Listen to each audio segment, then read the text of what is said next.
South Jersey's play-by-play home for the Eagles, Touchdown! Sixers, It's good! and Flyers. 97.3 ESPN, WENJ, WENJ HD, Millville, Atlantic City, a Town Square media station. This is Game Night with Josh Hennig on 97.3 ESPN and the free mobile app. Now, live from the Matt Black Kia Studios. Here's Josh Hennig. Josh Hennig here on Game Night 97.3 ESPN FM and the 97.3 ESPN mobile app powered by First Bank of Seattle. They literally just showed on the television screen for the listener who kept arguing with me and Mike Gill about Florida State. Florida State has the third best strength of schedule, according to ESPN Football Power Index. I'm just here to report the news. As they would say, Rob Burgundy would say on Anchorman. Josh Hennig here, hanging out with you here on Game Night on 97.3. We'll get to some more college football talk this hour. Plus, Kevin Durso, our Flyers insider for 97.3 ESPN.com. He returns to our conversation today as the Flyers are actually an interesting, good hockey team. So we're going to get into it with Kevin. How on earth did this Flyers team go from being an embarrassment last year to being a competitive hockey team this year? So we'll get into that coming up in less than 20 minutes from now. Also talk some Eagles and NFL. As always, you can join the conversation at 609-403-0973. And you can DM the show through the 97.3 ESPN mobile app powered by First Bank of Seattle. I do want to start with the Eagles because, you know, with all the attention turning to San Francisco now, one of my big thoughts on this game is the fact that when you think about the Philadelphia Eagles and the 49ers, take away what the experts say and just let me ask all of you listening right now. How many of you really think the 49ers are a better football team? Just straight up. Who is the better football team? Now, who do you think is the winning team? See, you may have better talent in San Francisco at certain positions, but I think ultimately Philly is the better and more winning ball club. And here's why. I think San Francisco has one major flaw. And that major flaw is the reality that they are not always the best team on the football field on a night-to-night basis. And I think that's a huge demerit for them.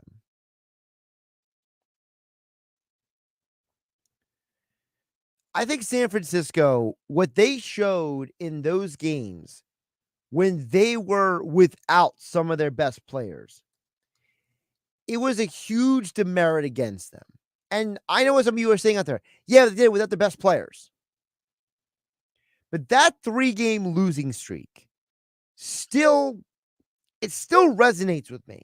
Because if you are supposed to be a winning football team, you should be able to beat these teams I'm going to tell you about.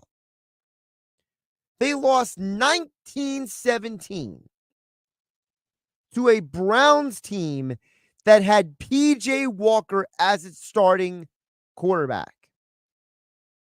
If you're a winning football team, you should beat that team. Then on Monday Night Football, you lost to the Minnesota Vikings, a team that doesn't have a great defense, and you only put 17 points up against them. Now, look, the loss to the Bengals, Joe Burrow was playing at that point. I don't really blame them that much for that one. But it was still a 3-game losing streak, and they went to the bye. They came out of the bye. They've been blockbuster ever since, right? But still, when you lose to PJ Walker, when you lose in Minnesota on Monday Night Football, and when you lose to the Bengals in San Francisco, it definitely makes me question, is San Francisco a winning ball club? I think it's something that we have to consider, we have to talk about, and we cannot ignore. Now, I'm not saying that you can't beat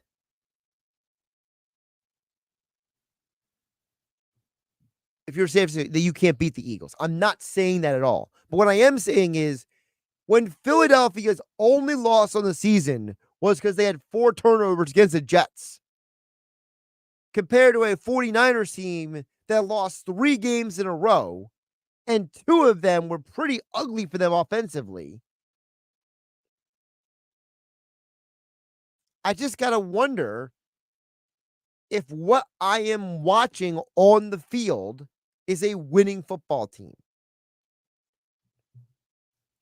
Look at what they did when they were healthy. They beat down the Cowboys. They beat the Cardinals. They demolished the Giants. They won a close one against the Rams. And then they destroyed the Steelers week 1. So when they're healthy, they're a great football team. But when push came to shove and they had to win a close game, they couldn't when they were injured. Philadelphia had bodies dropping left and right on Sunday. Lane Johnson didn't start the game. Fletcher Cox get injured halfway through the game. So does Zach Cunningham. This team doesn't have Avonte Maddox. James Bradbury is not as good as he used to be last year. Maybe he's suffering an injury. I don't know. No Dallas Goedert. And yet Philadelphia still found a way to win in overtime. I think there is something to be said for that. I'll get to your text messages in just a bit at 609-403-0973. The other part of this conversation is right now, Jalen Hurts is the odds-on favorite to win MVP. Depending on what sports book you use, he's somewhere between plus 130 and plus 170. He is significantly ahead of Patrick Mahomes and Lamar Jackson right now. Jalen Hurts right now, he's top 10 in the NFL in passing touchdowns, top 10 in passing yards. He also has more passing touchdowns and more rushing touchdowns than he did at this point last season through the first 11 games. I don't think that we talk enough about Jalen Hurts and what he's doing. We focus so much on the Brian Johnson play calling and our frustrations with the injuries and the roster and all these different elements that we tend to forget that Jalen Hurts is having an incredible season. And when we talk about quarterbacks in the history of this franchise, it's not like there's a deep history when it comes to quarterbacks and winning MVPs. Donovan never won one. Carson Wentz never won one. Michael Vick never did it. Randall? No. Jaworski? No. Philadelphia is a franchise for all the history that it has. It's not like it has a history of winning a bunch of MVPs. And I think it's a significant part of the conversation we should be having. You go through NFL history and you will find that since the inception of the award, the AP NFL Most Valuable Player, you're not going to find an Eagles MVP on the list. Let that sink in for a minute. Let it sink in. that there has never been a Philadelphia Eagle since 1957 who's ever won MVP.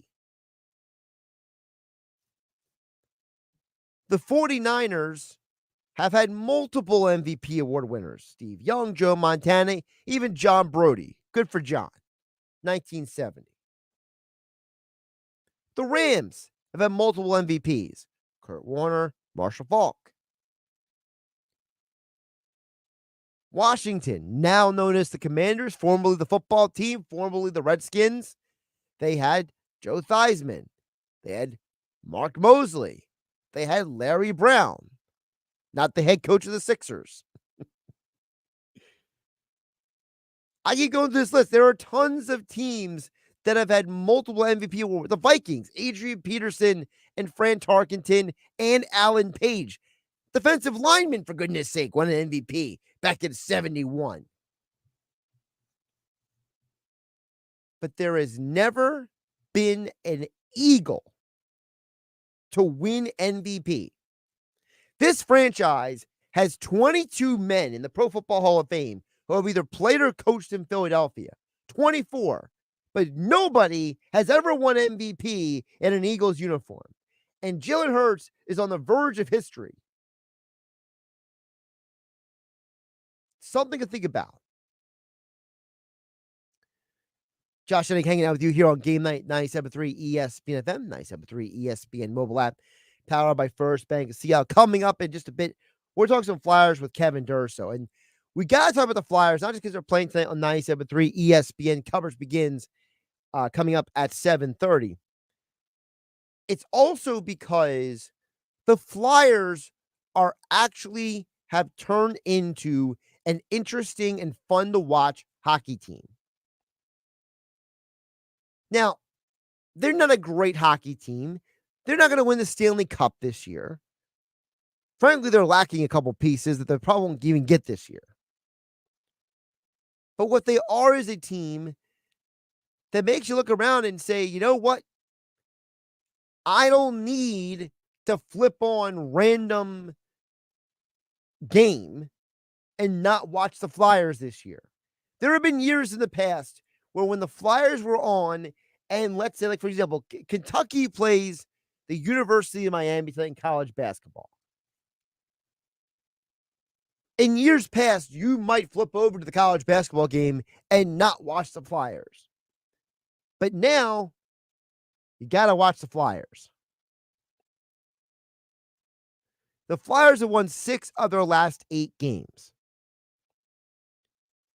This team is interesting, they're scrappy, and they're fun. And you could argue in large part it's because they finally built a roster that reflects the style of play of the head coach.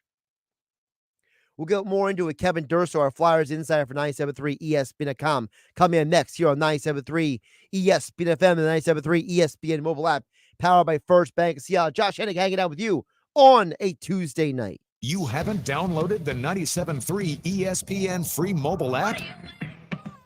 Well, go get it now to follow all the Philly sports teams at 97.3ESPN.com, powered by First Bank of Sea Isle City. 97.3 ESPN has teamed up with Seize the Deal for incredible weekly offers from some fantastic local restaurants. Here's this week's big deal. Get a $50 gift card, good for Yori's Waterfront Restaurant in Wildwood, New Jersey for just $25. That's right, grab a $50 gift card for just $25. Get this great deal starting Friday at 9 a.m. at seizethedeal.com. Hurry, this deal will sell quickly. For more information on this great deal, go to seizethedeal.com. That's seizethedeal.com. eBay Motors is here for the ride. So minivans, sedans, JDMs, roll out. Go ahead, feel your engine. Admire that perfectly installed exhaust. Your vehicle's moving along this freeway like it was made from fresh installs and a whole lot of love. And with eBay Motors, you get over 122 million parts to keep it running. And with eBay Guaranteed Fit, they'll be the perfect fit every time. Plus, at these prices, well, we're burning rubber, not cash. Keep your ride or die alive at ebaymotors.com. Eligible items only. Exclusions apply. You don't want to miss 60% off everything during the once-a-year Black Friday event, only at your nearest Banana Republic factory store. Bring home must-have styles and gifting favorites with limited-time deals from just $15. Save thousands at Matt Blatt Kia. Get out of your old trade today, even if you owe thousands more than it's worth. Go to mattblattkianj.com for more details. That's mattblattkianj.com. It's gotta be Matt Blatt Kia. Finding great candidates to hire can be like, well, trying to find a needle in a haystack, but not with ZipRecruiter. Its powerful technology actively finds and invites qualified candidates to apply to your job. So while other companies might deliver a lot of hay, ZipRecruiter finds you the needle in the haystack. See why 4 out of 5 employers who post a job on ZipRecruiter get a quality candidate within the first day. Try ZipRecruiter for free at ZipRecruiter.com/free. That's ZipRecruiter.com/free. With GMF financing, qualified buyers excludes Corvette, excludes prior sales. When you need a car, there's only one thing to know. There's no beating Bennett. While other dealers are still selling at or even above MSRP, Bennett is selling new vehicles at the GM supplier employee price. Not one penny more. That could easily save you 10% or thousands of dollars on your next car. But that's just the beginning, because Bennett gives you all the rebates. Not either or. You get both. And if you want used, the news gets better. Bennett is paying a whopping minimum $10,000 for any trade towards any pre-owned in stock. That's a minimum $10,000 for total junk. Imagine how much more you'll get if your trade actually runs. And finally, our non-commissioned sales staff is paid based on your satisfaction, not how much you spend, so there's never any pressure. It's actually a very pleasant experience. But don't take our word for it. Find new roads at Bennett Chevy, Egg Harbor Township, and BennettChevy.com. It's Pete from Chicky and Pete's, the official sports bar of your Philadelphia Eagles. Here's a winner, fall football, and Chickies and Pete's mouth-watering snow crab legs. For a limited time, buy one and get one free snow crab legs every Tuesday and Wednesday. Enjoy the sweet, delicate flavor of snowy white crab meat dressed in our special blend of seasonings and spices. Pair it with an ice-cold draft beer or one of our signature cocktails. Buy one and get one free snow crab legs every Tuesday and Wednesday for a limited time. Restrictions apply. Chickies and Pete's. Hi, it's Pete from Chicky and Pete's, and we are prouder than ever to partner with the Philadelphia Eagles. Chicky and Pete's has been named the official sports bar of the Philadelphia Eagles, and we continue to serve as the official caterer of both Eagles training camp and the official caterer of the First Trust Bank Club at Lincoln Financial Field. Go where the players go. The official sports bar of the Philadelphia Eagles, Chickies Beats. Powered by the all-new BetParks New Jersey Casino and Sportsbook app. BetParks.com. This is the Town Square, New Jersey Info and Weather Network. NFC Championship rematch week is finally here. I'm Danny Ryan with your South Jersey Sports Center. After beating the Bills 37-34 in overtime, your 10-1 Philadelphia Eagles face the 8-3 San Francisco 49ers on Sunday. Listen live right here on 97.3 ESPN. Coverage starts at 3. Maryland might have the call at 4:25. The Philadelphia Flyers take on the Carolina Hurricanes tonight in South Philly. Listen live on 97.3 ESPN. Coverage starts at 7:30. Following a 44-point win over the LA Lakers last night, the 76ers are back in action tomorrow night in New Orleans against the Pelicans. Listen live on 97.3 ESPN. Coverage starts at 8 p.m. For more Eagles, Sixers, Phillies, and Flyers, download our free mobile app. Your forecast is next. What's for dinner? Burgers? After last week, no thanks. Avoiding foods due to fear of diarrhea, gas, bloating, stomach pain, or loose, oily stools? It may not be just stomach issues. It could be EPI, or exocrine pancreatic insufficiency. EPI can cause uncomfortable symptoms because it's a condition where the pancreas doesn't release enough digestive enzymes to break down food. But EPI can be managed. Use the symptom checker on identifyepi.com and talk to your doctor about your symptoms. That's identifyepi.com. Sponsored by AbbVie. From the Town Square, New Jersey Info and Weather Network, I'm Chief Meteorologist Dan Zarrow. Tomorrow may end up a degree or two colder than today. Less windy, less blustery, but definitely frigid. Tonight will be clear and cold. Lighter winds, low temperature dips to around 26, and tomorrow's high only 38. Still unseasonably cold with mostly sunny skies. Thursday, increasing clouds, increasing temperatures, high of 50, 53 Friday with a chance of late day rain. Get weather 24/7 wherever you are. Download our free mobile app today. Rent, mortgage, car payments, life, it all adds up. So New Jersey is providing property tax relief to make New Jersey more affordable. Up to $1,750 for homeowners and up to $700 for renters. That's real New Jersey property tax relief to use for the things you need most. Apply for your renter or homeowner tax relief at anchor.nj.gov. Again, visit anchor.nj.gov to apply today. You're listening to Game Night with Josh Hennig on 97.3 ESPN and the free mobile app. We'll check back in on the text in just a bit. I see Jeff and others texting in. Of course, 609-403-0973 is the text board, and your DMs into the 97.3 ESPN mobile app, powered by First Bank of Seattle. But right now, joining me, Kevin Durso is back, our Flyers insider for 97.3 ESPN.com. Flyers back in action tonight against the Carolina Hurricanes. Kevin, welcome back. Good to have you back on the show. How you doing, my man? I'm doing well, Josh. How are you? Doing pretty good. So the question that you want to understand is this Flyers team has no superstar. They have no, like the Oilers have Connor McDavid, right? And the Capitals have Ovechkin, right? How on earth has this team won 6 of the last 8 games?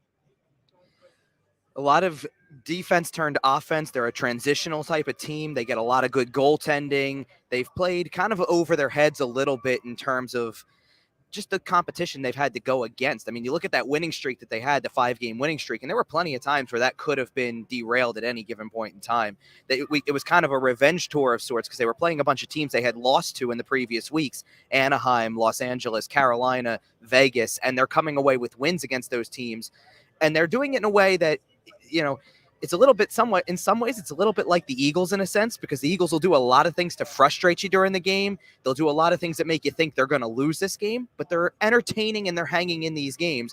And you got to give them credit for that. It's not pretty. It's not always fundamental, but the results right now are teetering in their favor. Now, the caveat to that is that usually in these games, this is not sustainable. And I feel like I said that last year also.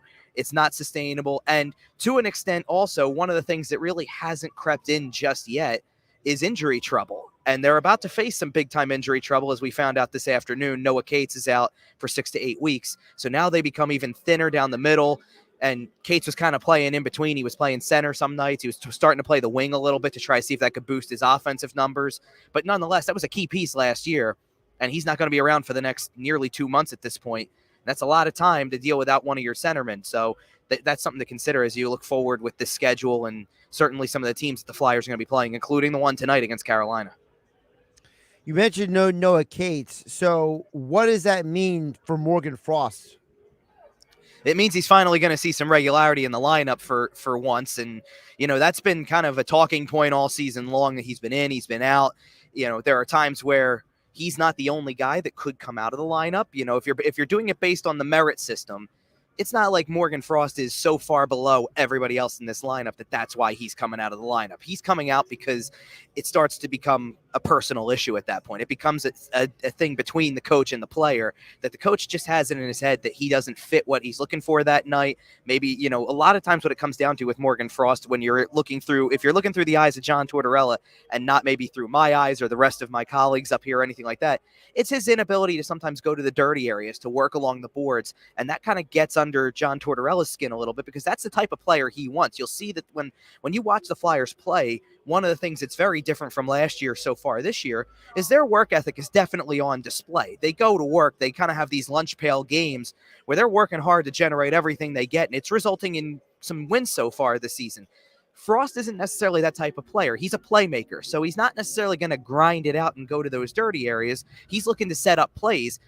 And that's an element that the Flyers lineup sorely lacks when he's not in it. You start to see games where they don't have that skill guy who can set up a teammate and maybe get some points on the board and generate some more offense. And it leads to situations where, you know what, their numbers can be positive in every sense of it, where they're, offensive generation, their expected goals total is higher, their expected goals percentage is higher, but it's not resulting in the goals per se. And they've had plenty of nights Saturday, and granted, the last 3 games they've played are against opponents that know how to kind of clamp down on the offensive side of things. They know how to defend. They know how to play that tight checking game that can really mess with a team like the Flyers who kind of thrive off of the transitional game, thrive off of the speed game at times. You look at a team like the Rangers when they played last Friday. The Rangers have so much more speed than the Flyers do, and that's kind of where that apparent they lack a superstar comes into play too, where they don't have the speed to keep up. And one of the things John Tortorella talked about going into this game is Carolina plays that way too, and Carolina does it a little differently than the Rangers do. The Rangers are a team that will look for transition. Carolina can look for transition, but they will grind it out on the boards just as much. They're a really hardworking team. You look no further than their coach, Rod Brindamore, for that kind of stuff. And that is absolutely the style that they play. And if you get caught, the thing that happened to the Flyers and kind of sandwiched in between these last few wins, this 6 out of 8 you talked about, is 2 losses when they almost immediately were chasing the game. As soon as they start chasing the game, you start to see how much they lack the ability to keep up with teams that are better than they are on talent-wise, on paper, all of that. And if that happens against the Carolina Hurricanes, they're going to be in big trouble. So certainly the start is very important for them. They survived a rough start against Carolina last time because they got a fortunate goal that gave them the lead, and then Carter Hart did the rest and kept them in front through the first period, and that really set the tone for that game. They kind of can't afford that this time around. They really need to kind of stick it to Carolina if they're going to survive that this time around, because Carolina is definitely going to come in waves. They've got that balance of 4 lines. They can really come at you. Talk with our Flyers insider, Kevin Durso from 97.3 ESPN.com, at Kevin_Durso on the Twitter X platform.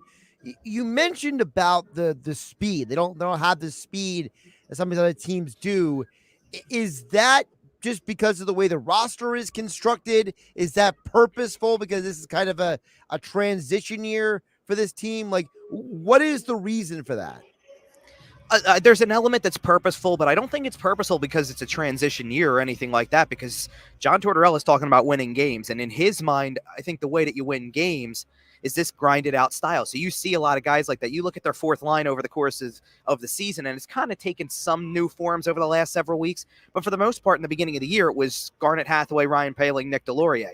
And it still relatively is. Scott Lawton's got some time on the 4th line there too. For a little while, it was Noah Cates playing center on that line as well. And Poehling moves up the lineup a little bit, or Lawton will move up the lineup a little bit. But those guys are relatively similar types of players. Poehling has actually got really good speed, so I will give him that. But most of those other guys have to create in different ways. They don't create with their speed. They create, you have to be a good skater to create, but they're not doing it by just trying to get into a track meet. They're doing it because they're going to try to win a puck battle and kind of thwart any progress along the boards, along the middle of the ice. They rely a lot on reading the neutral zone, because if they can create turnovers in the neutral zone, that can lead to transition. So a lot of it is reads. A lot of it is opportune times to get the defense to activate. That's been a really key to this whole thing, is getting the defenseman to activate on the rush, getting the defenseman to activate in the offensive zone. You've really seen that from 2 guys. I'll give you, for example here, 2 guys you've really seen that from are Travis Sanheim and Sean Walker. Those 2 guys have been very active on the offensive side. They've started a lot of it in the defensive zone, though, so it kind of goes hand in hand. They play from the one zone to the other, and that's one of the things John Tortorella has talked a lot about is, last year there was so much focus on the defensive side of things, focusing on the details away from the puck. Now they want to be a team that possesses the puck more, but they're still struggling to do that where they control the game just strictly in the offensive zone. They've had a few occasions where that happens, but it's not consistent, where they're controlling more. If they control a game offensively, it's because they're creating more turnovers and turning it into offense in that respect and stopping some of the rushes the other way. One of the things that was easy to point out about that Ranger game last week was how many odd man rushes they gave up. It's been uncharacteristic of them for most of the year.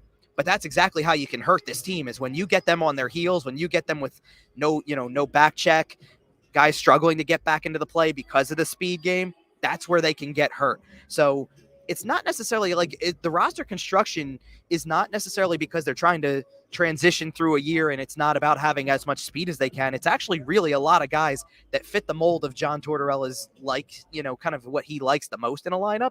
And that can be a good thing for the results right this moment. It can also kind of be a bad thing going forward, because you got to evaluate not just this year, but you got to evaluate big picture. Let's remember, this is the first year that they've come out publicly and said they're in a rebuild.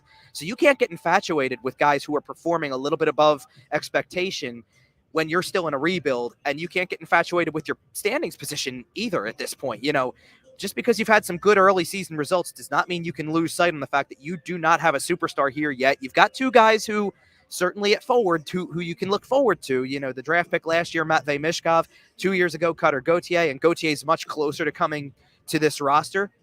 But you got to wonder when you look at the coaching style too, when you look at John Tortorella and you see the types of players that he likes, guys that play like Ryan Poehling has, or that Scott Lawton has, or Noah Cates does, because they wouldn't, they weren't producing a lot, but they don't come out of the lineup like Morgan Frost has, because that's what John Tortorella is going to lean on. They play the way that I want them to play.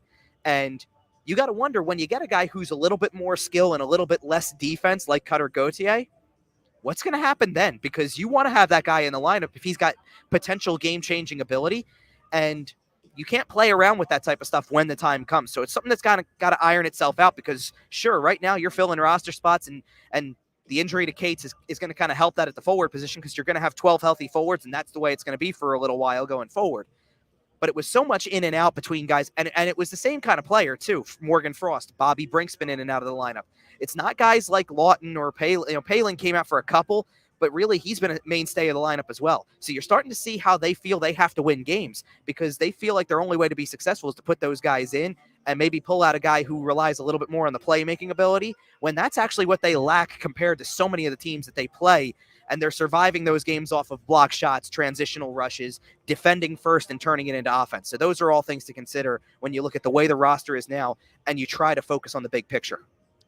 With that being said, because you mentioned the big picture, that's where I want to go with you next. Kevin Durso, Flyers Insider, 97.3 ESPN Flyers Hurricanes tonight, 7:30 puck drop on 97.3 ESPN FM. You can hear the action also on the 97.3 ESPN mobile app. As of right now, of course, a lot can change, I know, between now and February, but as of right now, the Flyers are in the playoff conversation, right? So if they are still hanging around in those wild card spots, what does that mean for this team? Do they make a significant move for this roster? As you mentioned, it's built in a certain way. They play a certain way. So if they make a move, what are they doing for that situation? Well, they won't be making a significant move to improve the roster. They're not going to be buyers just because they're still in the picture now, or if that were to happen 2 months from now. They're not going to do that. What may happen, though, and this is the decisions that Danny Briere and Keith Jones have to make in line with John Tortorella. They talked a lot about this communication line that they were going to have, and sometimes it doesn't always look like that line is clear sometimes, because you see decisions with the lineup, guys who are younger, guys who you feel like should be getting in the lineup more, maybe even just having more of those playmaker types, and they're the first guys out of the lineup, and it feels very predetermined from the coach, and most of the time it is. When it comes to the roster construction, which you have to do if you're in the GM chair, if you're in the president chair at this point, is you definitely don't want to be buyers and make a move that depletes you of the assets you've already accrued from years past. You have 2 first-round picks, for example, coming up in this year's draft, your own and Florida's from the Claude Giroux trade a couple years back. You're not moving those at all to try to get better now. You're holding on to them to continue to get better big picture. Where these decisions really come into play, though, is, and Sean Walker's a perfect example of this, a guy who the Flyers acquired mainly as a throw-in, a guy who was a salary dump for the Los Angeles Kings when that trade happened involving Ivan Provorov, who was on a 1-year contract. The Flyers say, sure, no problem, we'll take that contract on because of where they were. They're a rebuilding team. But he's had such a good start that there's some thought that instead of moving him at the trade deadline like most of us expected would happen, they may choose to re-sign him if that's the case. And that's something where you have to really weigh those decisions about, is this guy the answer beyond this season, beyond next season, 3-4 years down the line? Is this a good idea to do anything that's long-term commitment with any of these players at their ages? Sean Walker's 29 years old. You know, you don't think about 29-year-olds in a rebuild. You think about 24 and 25-year-olds in a rebuild. And that's why you look at other guys who are part of this team right now. You look at your, 2 guys who are certainly talked about a lot at, off-season wise, were Travis Konechny and Carter Hart. Those guys you may reevaluate because of the fact that, yeah, you know what? Carter Hart's 25 years old and Travis Konechny's 26 years old. And if Travis Konechny is currently your best offensive forward and Carter Hart's your number 1 goalie, and you think that 3 years from now you're going to be much more of a competing team, those guys then qualify much more age-wise for where you want to be when they're 28, 29 years old. But that's because of where they are now. You don't take a 29-year-old now unless he's already got term and you can't really move the contract. You don't take a 29-year-old now and say, you know what, the right thing to do is keep that guy around. Now, maybe if they can correspond a different move, say Rasmus Ristolainen, for example, and I don't think Rasmus Ristolainen's contract is going anywhere, but if you could, at his age and at his contract, and then take that and keep a guy like Walker around, at least you're kind of making a parallel move there. But you can't kind of go backwards and keep two guys who fall into the same age category, then would fall into the same, salary cap hit, that kind of thing. You don't want to do that and continue to move in the opposite direction. It very becomes the opposite approach. It kind of goes, your actions go against your words at that point. You talked about rebuilding, talked about big picture, and then because you happen to be in a playoff race the very first year because you've won a few games, now you're going to pull back on that. You can't do that. So that's what the hope has to be, is that above everybody else, if Keith Jones and Danny Briere stick to what they've said all along, that they're not going to buy at the deadline, that they're going to focus big picture, then the franchise should still be going in the right direction. But their actions have to replicate their words. And it's not something that we're going to get an answer to tomorrow or next week or even next month. We're not going to know this answer until January or February as the deadline gets much closer. And yes, there's a lot of time between now and then for things to change with the playoff picture. This is, you brought it up because American Thanksgiving is very much the timeline. Teams that are in the playoff picture at that time frame, which is roughly the quarter point of the season, generally make the playoffs. But this is about as close of a race as I've seen with so many teams involved. You're talking about, I think it's about 22 of the teams in the league are between 25 and 18 points right now in the standings. Mm-hmm. That is a lot of room for movement to come in the next few weeks here, especially with teams, the Flyers are going to deal with their own injury struggles. You take a team that was currently hanging in third place in the Atlantic Division, the Detroit Red Wings, who just made a big signing this afternoon with Patrick Kane. Teams are going to make decisions based on where they are, and these other teams are going to be more prepared, whether it's from recent history, a team like the Boston Bruins or the New York Rangers, who are much more prepared for being a true contender right now, and teams that maybe haven't been in the playoffs as much recently, whose rebuilds or rebuilding efforts are much further along, like Detroit, or a team, Carolina's been a team that's hung around this, this echelon of teams for a while. Tampa Bay is a team that has a winning pedigree. Those teams will make those decisions based on their recent history. If the Flyers go off of their recent history, they should stick to their guns and not do anything to change that up. The Flyers are also have the 6th fewest goals allowed in the Eastern Conference right now. You mentioned Hart, you mentioned Urson. Talk to the audience about the famous or infamous goalie situation, because, we all know in the past, finding a goaltender for years in Philadelphia was like the holy grail. And then you found a guy in Carter Hart, and then he went through the valley of the shadow of death, basically, and came back on the other side. But then he's got now this competent backup in Urson. So talk to me in the audience about the goalies. Well, there's not much of a controversy here right now because it's been made pretty clear that Carter Hart's the number one, and then Sam Ersson is the number 2 and the backup right now.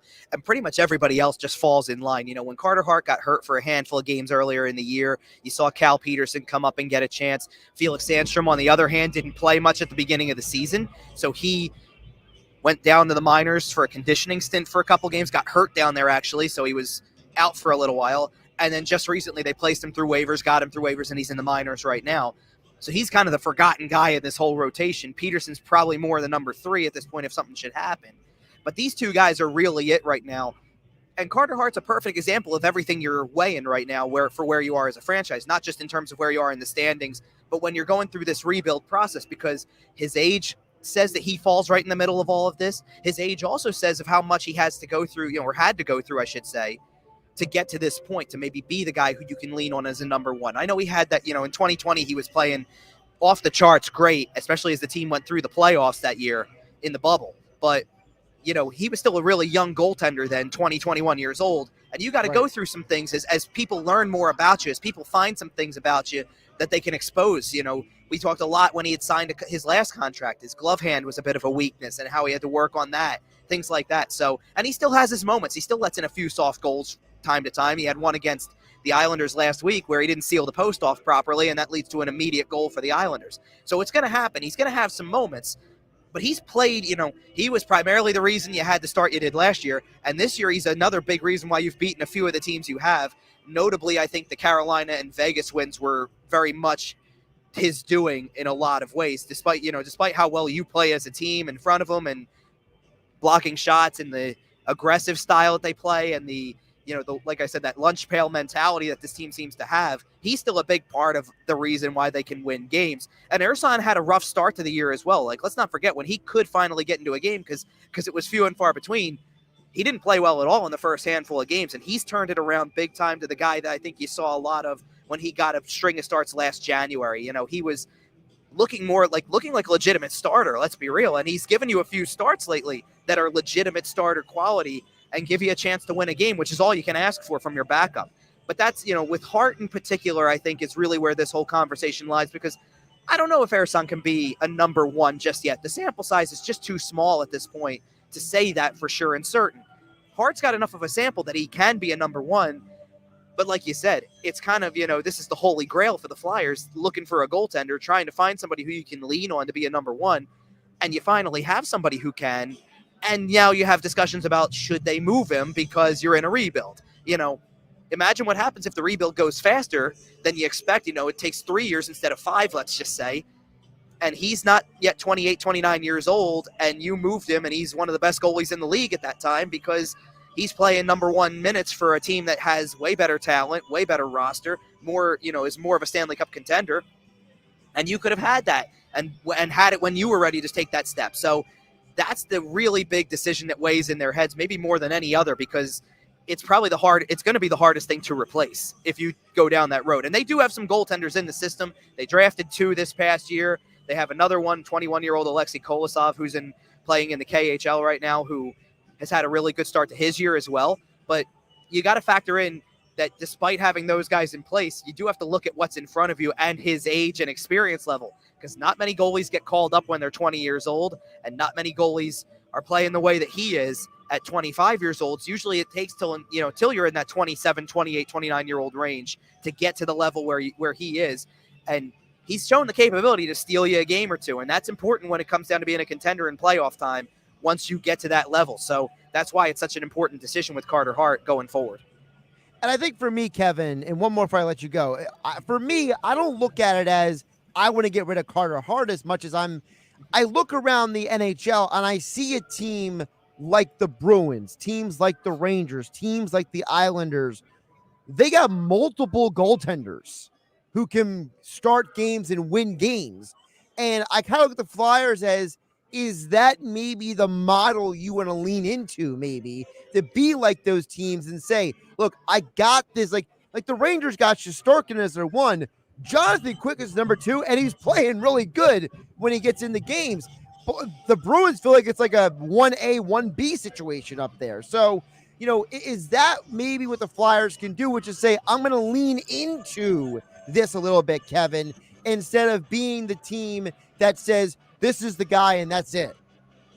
Yeah, I mean, there's a big element of that, and every team, that's what every team strives for at this point. Absolutely. You need to have 2 good goaltenders in the league now to be a contender at this point. And the two of the main examples you just gave, Boston and the Rangers, the Rangers, having just recently seen them here in Philadelphia last week, Quick didn't start that game, Shesterkin did, but nonetheless, Quick's numbers, I mean, talk about turn between him and I'm watching Blake Wheeler make passes to Mika Zibanejad that looked like 10 years ago. They've really turned the clock back on those 2 guys, and it's one of the reasons they're at the top of the standings. In the Bruins case, you're talking about a team that, based on the way they were playing last year, it was, their goaltending was so good last year, you're going, there's no way that's going to be replicated to that extent, and yet they're doing it once again. And really, to me, one of the teams that I look at when it comes to this, and the Bruins are maybe the best example you gave out of it, because I at least look at the Rangers and the Islanders and I say they've got a guy who I think is better as their number 1. The Rangers have Shesterkin, the Islanders have Sorokin, and those 2 guys I think are way better and top of the line than the backup would be. The Bruins kind of do have that 1A, 1B going, but I also look at a team like Vegas, who has Aiden Hill and Logan Thompson, and you would look at those names and think neither one of them is probably a true number 1, but they both play like it, and they both keep that team in position to win games, and they're both capable starters in this league, and that's how they do so well as well, So teams really do need to find that combination, and sometimes it's not always the flashiest, like in Vegas's case. Vegas has so many other talented players at every other position, the way that their blue line is constructed, the way their forward core is constructed, that they may not need to have the best goaltenders that, by name to still get the quality of goaltending that they need to win a Stanley Cup like they did last year. And the Rangers are trying to take that, the Rangers have that number one guy. They're trying to take that path, though, with a secondary guy. Same thing with the Islanders. And the Islanders have done that for all of these years. Like the Islanders, for however long we can remember, it's, Varlamov's been there forever. And for a long time, it was Thomas Greiss, and now it's Ilya Sorokin. And the Bruins are going to continue to go to the well as well with this duo that they have of Linus Ullmark and Jeremy Swayman. I mean, those two have just been, take your pick on which one you want in goal. Both of them have a shot to shut out the opposition. That's how good they've been over the course of the last 2 years in particular. So, and you see what goaltending can do to other teams as well. Look at the start to the season that a team like the Tampa Bay Lightning had when you pull Andrei Vasilevsky from that group. You can try to have a guy who you think is a suitable backup in place. There's no replacing that number one guy either. So that's kind of the challenge that teams face with goaltending, is finding the number one guy and then having a guy who complements him enough that when he plays, whether it's, kind of the wheelhouse for teams is that 30 to 35 game window for the backup or for the secondary guy. Some of these teams like the Rangers maybe are doing it less now, but the Rangers at one point in time were able to start Shesterkin 60, 65 games, and the other guy gets maybe 20, and that's where it is. And Tampa was doing that for the longest time with Andrei Vasilevsky as well. I think now you're seeing teams balance that out even more because they know at the end of the day, you can't just ride a guy into the ground for 65, 70 games a year anymore and expect him to be on top of his game in the playoffs. So you got to find that balance. And if you can find two guys who give you a chance to win, then you've got a shot to be where the Boston Bruins are or where the New York Rangers are and be one of those teams that's sitting close to the top of the standings year in and year out the way that they have. Give him a follow on the Twitter X platform at Kevin_Durso. All of his Flyers coverage over at 97.3ESPN.com. And he joined me ahead of Flyers Hurricanes tonight, 7:30 on 97.3 ESPN. Kevin, great stuff. Good catch up with you, my man. Thanks, Josh. Appreciate it. Josh Hennick here on Game Night on 97.3 ESPN. We'll check on the text board one more time before we wrap up the Power Hour known as Game Night. Don't forget you hear the Flyers game, not just on 97.3 ESPN FM tonight, but also you can stream live on the 97.3 ESPN mobile app. It's Philadelphia Flyers hockey tonight on 97.3 ESPN and the 97.3 ESPN free mobile app. Listen as Tim Saunders and Todd Fedoruk bring you all the exciting play-by-play action. What a save by Carter Hart. It's Flyers Hurricanes tonight. Coverage begins at 7:30. It's Philadelphia Flyers hockey on 97.3 ESPN and the 97.3 ESPN free mobile app. Tired of hearing no? Everywhere you go, we turn no into go during Matt Blatt Nissan's November sales event. Say no to low trade offers. Jay the Trade Man wants your trade, no matter the make, miles, or condition. Say no to down payments. Say no to payments for 90 days.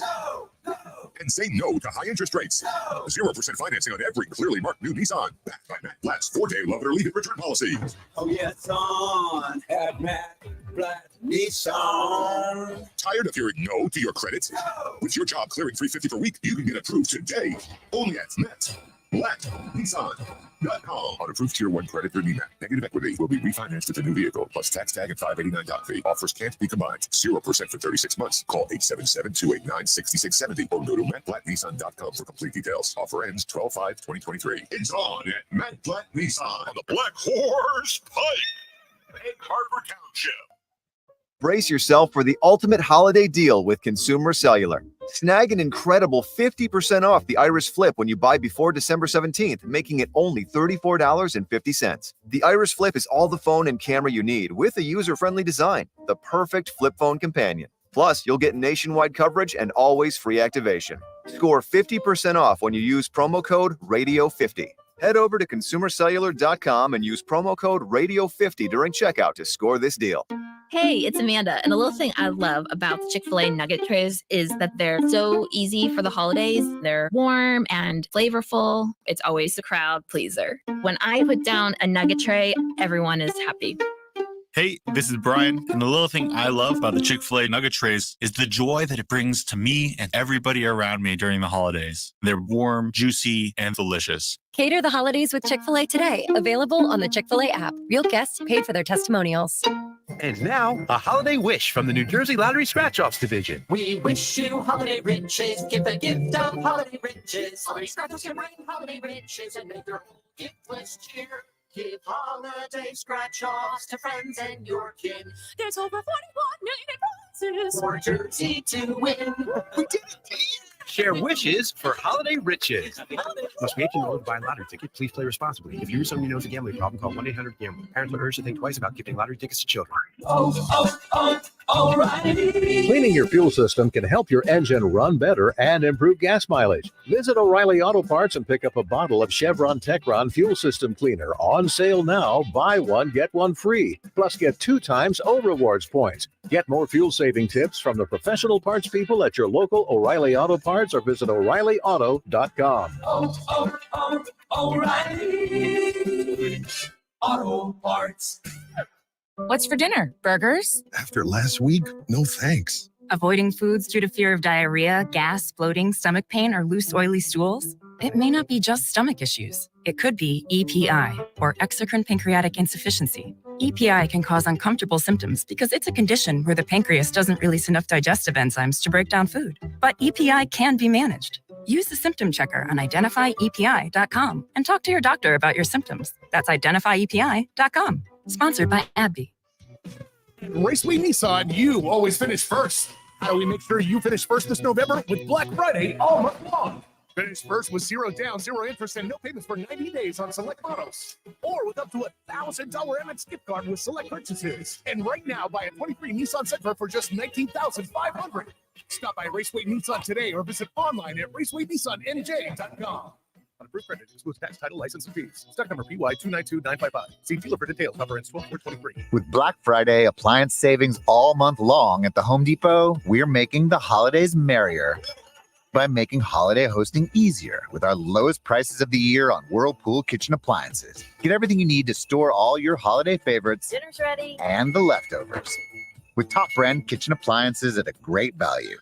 Final days to save up to $2,300 on select kitchen packages, including top brands like Whirlpool with Black Friday savings at the Home Depot. How doers get more done. Ends November 29th. iPhone 15 Pro on Verizon. For a limited time, trade in any iPhone in any condition for the new iPhone 15 Pro with titanium and iPad and Apple Watch SE. All on us with Unlimited Ultimate. Go to your local Verizon store now. iPhone requires Unlimited Ultimate plan first. Service plan required for iPad and Apple Watch. $999.99 device payment or full retail purchase with new smartphone line required first. Less $1,000 trade-in/promo credit. Up to $459.99 device payment purchase with new line on eligible plan required per Apple Watch or iPad. Less up to $459.99 promo credit per device apply. 0% APR. Additional terms and conditions apply. Attention, New Jersey families. If you're an expecting mother or have a precious new little one, Nurture New Jersey is here to support you every step of the way. With locations in each of the 21 counties, Connecting NJ links you with top-notch perinatal care, parenting support, and a network of services in your local community. Get access to resources like WIC, lactation support, doulas, food assistance, and more.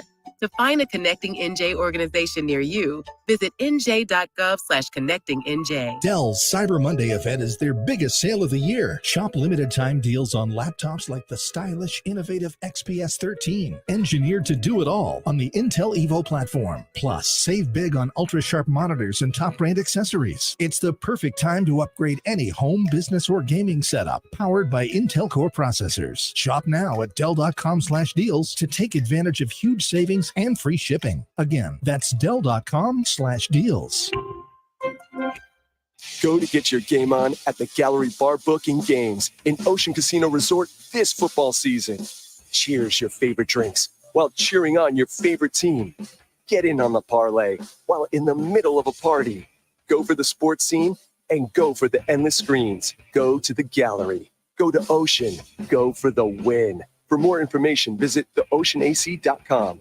Must be 21 or older to wager or consume alcohol. Gambling problem? Call 1-800-GAMBLER. Now, more Game Night with Josh Hennig on 97.3 ESPN and the free mobile app. Before we get out of here, a couple quick things. First, Jeff sent a message into the DM, says, Hurts is beating a lot of teams that critics said that he was not going to be able to beat. That's from Jeff chiming in on the DMs. Jeff's right. You know, there was and listen, we were all part of it. Okay. Me behind this microphone, every single person in the media, right? We all talked about the gauntlet of the Eagles schedule, right? The Cowboys, the Chiefs, the Bills, the 49ers, and then the Cowboys again. Well, as of right now, the Eagles have already won 3 of those games. They beat the 49ers. They pretty much scaled the mountaintop. And at that point, it's just easy cruising. So, and Hurts deserves a lot of credit. Look, he has now won, 13 straight games against teams with above 500 records. Before we get out of here, the college football playoffs will be announced today. I did want to hit on this before I get out of here. I don't know if what I think the ranking should be is what the committee is going to do. I am completely upfront about that. Here's the thing I look at right now. With Ohio State losing, the rankings should be, in theory, Georgia, Michigan, Washington, Florida State, Oregon, Texas, Alabama. Will it be? We're going to find out. The big concern is that this ranking is going to set the stage for the weekend. And if a Texas or an Alabama or an Oregon is not ranked high enough, how do those teams jump into the top four and the committee rationalize it? The committee must set the groundwork tonight to rationalize them moving anyone up or down this coming Sunday when the final rankings come out. Talk about it more tomorrow. I'm Josh Henning. This is Game Night. Catch you tomorrow. Health Update with Robin Stoloff, empowering you to live a healthier life.